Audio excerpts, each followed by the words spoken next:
Men uchun haqiqiy ozodlik bu hech narsa qilgin kelmagan kunlari hech narsa qilmaslik. Da do'stlar, bu absolutno normal holat. Hech kim bilan raqobatlashmaslik, hech kim bilan o'zimizni taqqoslamaslik va hech kimga hech narsani isbotlamaslik. Shunaqa kunlar bo'ladi, bizning organizmimizga перезагрузка shunchaki kerak. Shunchaki hech narsa qilmaslik kerak. Ana shu o'zimizga ajratgan vaqt eng foydali va eng qadrli deb hisoblayman. Chunki o'zimiz sog' omon bo'lsak, ruhiyatimiz yaxshi bo'lsa, atrofimizdagilarni ham baxtli qila olamiz.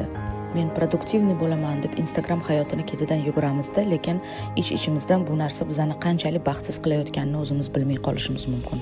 Har bitta odam shovqin hayot ritmidan charchaydi va har bitta odamga bu shovqin hayot ritmidan dam kerak. Ruhiyati sog'lom odamning atrofidagi muhit ham boshqacha bo'ladi, sog'lomroq bo'ladi.